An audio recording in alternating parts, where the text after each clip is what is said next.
জলপাইগুড়ির আগামী দিনে ওয়ান ওয়ে ট্রাফিক সিস্টেম কি করে তৈরি করা যায়।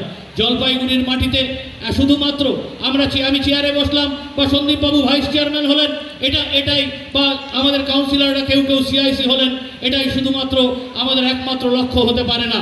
ক্ষমতা চিরস্থায়ী নয়, কিন্তু জেনে রাখতে হবে উন্নয়নকে, ক্ষমতার কাজ হচ্ছে উন্নয়নকে ত্বরান্বিত করা আর মানুষকে পরিষেবা দেওয়া। আমি মনে করি আমার রাজনীতি যেটুকু আমি শিখেছি সেই রাজনীতির মূল অধ্যায় হচ্ছে মানুষকে পরিষেবা দেওয়া, সার্ভিস টু দ্য পিপল। রাজধর্ম পালন করুন, কে কোন রাজনীতি করে দেখবার দরকার নেই। চেয়ারম্যানের কাছে যদি কেউ আসে কাউকে ফেরানো যাবে না, কাউন্সিলরের কাছে যদি আসে কাউকে ফেরানো যাবে না, মানুষকে পরিষেবা দিতে হবে, এটাই আমাদের মূল ধর্ম হওয়া উচিত। দীর্ঘ বক্তব্য নয়, তবে আজকে আমি একটা কথা বলি, একই সাথে যেমন আমরা খড়গপুর আইআইটি তার প্ল্যানিং তুলে ধরবে, জলপাইগুড়ি মিউনিসিপ্যালিটির আগামী দিনের 25 বছরের রূপরেখা তৈরির সাথে সাথে আপনাদের সাথে আমাদের লোকেরা কর্ডলেস মাইক্রোফোন নিয়ে যাবে, আপনাদের ইন্টারঅ্যাক্টিভ সেশনে আপনাদের অভিমত দেবেন। ওখানে আমাদের টিম জলপাইগুড়ি মিউনিসিপ্যালিটি বসে রয়েছে, সেই জলপাইগুড়ি মিউনিসিপ্যালিটির টিম কিন্তু তারা কি করবেন, তারা সেখানে প্রতিটা মিনিটস তারা লিপিবদ্ধ করবেন।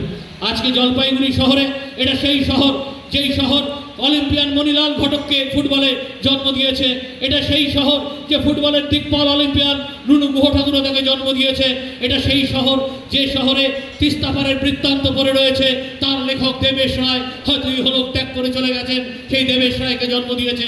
এটা সেই শহর কালবেলা হয়তো পড়ে রয়েছে, কিন্তু তার প্রণেতা সমরেশ মজুমদার হয়তো ইহলোক ত্যাগ করেছেন। এটা সেই শহর যে কিংবদন্তি ফুটবলার পিকে ব্যানার্জিকে জন্ম দিয়েছেন। এটা সেই শহর যেই শহরে জাতির পিতা মোহনদাস করমচাঁদ গান্ধী তার পদার্পণ করেছিলেন। এটা সেই শহর যেই শহরে নেতাজি সুভাষচন্দ্র বোস 1939 সালে তাকে রাষ্ট্রপতি বলা হতো, সেই সময় তিনি পদার্পণ করেছিলেন। এটা সেই শহর যেই শহরে দেশবন্ধু চিত্তরঞ্জন দাস পদার্পণ করেছিলেন।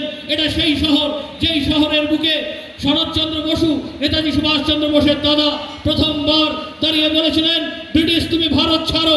এটা সেই শহর যেই শহরের আগামী প্রজন্মকে চিনতে হবে, যেই শহরের বুকে দিকপাল খেলোয়াড় এশিয়ান মাস্টার দলে চান্স পাওয়া আজকে সুকল্যাণ ঘোষ দস্তিদারকে জন্ম দিয়েছে। এটা সেই শহর যেই শহরের বুকে চারুচন্দ্র সান্যালের জন্ম হয়। এটা সেই শহর যখন বৈকুণ্ঠপুর ছিলেন তখন প্রথম বাঙালি গ্র্যাজুয়েট বঙ্কিমচন্দ্র চট্টোপাধ্যায় ও অধুনা বৈকুণ্ঠপুর পরে জলপাইগুড়িতে পদার্পণ করেছিলেন। এটা সেই শহর যেই শহরের বুকে একটা পৌরসভা 141 বছরে পা দেয়। দিলীপ দুগার এসডিএর চেয়ারম্যান বসে রয়েছেন। ঐতিহ্যের দিক থেকে আপনি শিলিগুড়ি, আমি Jalpaiguri, we are twin sisters. কিন্তু একটা কথা মাথায় রাখতে হবে, ঐতিহ্যের দিক থেকে আমরা কারুর থেকে পিছিয়ে নেই। জলপাইগুড়ির ঐতিহ্য আকাশ ছোঁয়া আর প্রশাসনিক গুরুত্বে আমরা কলকাতার পরে এখন দ্বিতীয় স্থানে রয়েছি। মমতা বন্দ্যোপাধ্যায়ের কাছে আমি করজোরে নাগরিকদের তরফ থেকে, পৌরসভার তরফ থেকে করজোরে হাত জোর করে প্রণাম করে বলতে চাই, জলপাইগুড়ির মাটিকে প্রণাম করে এত হাজার হাজার নাগরিককে সাক্ষী রেখে আপনি হাইকোর্টের সার্কিট বেঞ্চের কে জলপাইগুড়িকে টেরিটোরিয়াল জুরিসডিকশনের মধ্যে এনে দিন। জলপাইগুড়ি মেডিকেল কলেজকে জলপাইগুড়ি টেরিটোরিয়াল জুরিসডিকশনের মধ্যে এনে দিন। জলপাইগুড়ি রোড স্টেশনকে জলপাইগুড়ি টেরিটোরিয়াল জুরিসডিকশনে এনে দিন এবং জলপাইগুড়ি শহরকে কর্পোরেশন ঘোষণা করে দিন।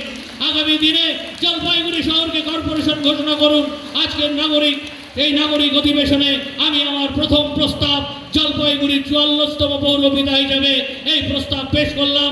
আগামী দিনে আমার বিশ্বাস মাননীয় মুখ্যমন্ত্রী মমতা বন্দ্যোপাধ্যায় পপুলেশন আইনে যে নাগরিকদের কথা বলা আছে, নাগরিকের সংখ্যা, ডেন্সিটি অফ পপুলেশন এরিয়া, তাতে ওয়ার্ড বাড়বে এবং আগামী দিনে জলপাইগুড়ি শহরে এই যে লিনিয়ার ডেভেলপমেন্টটা যেটা হচ্ছে, সেই লিনিয়ার ডেভেলপমেন্টটাকে মাথায় রেখে পাহাড়পুরের একটা বিস্তৃত অংশ এবং খড়িয়ার একটা বড় অংশকে নিয়ে এবং মণ্ডলঘাটকে ইনক্লুড করে এবং কিছুটা অরবিন্দ, কিছুটা বাহাদুরকে ইনক্লুড করে জলপাইগুড়িকে আগামী দিনে কর্পোরেশনের চেহারা দেওয়ার জন্য আমি মাননীয় মুখ্যমন্ত্রী, যিনি হাইকোর্টের সার্কিট বেঞ্চের পূর্ণাঙ্গ বিল্ডিং দিয়েছেন, যিনি বিশ্ব বাংলা ক্রীড়াঙ্গন দিয়েছেন, যিনি জলপাইগুড়ির মাটিতে জলপাইগুড়ি মেডিকেল কলেজ দিয়েছেন, তাই তার কাছেই অনুরোধ করলাম, আগামী দিনের কর্পোরেশনের স্বপ্ন আমাদের সফল হোক।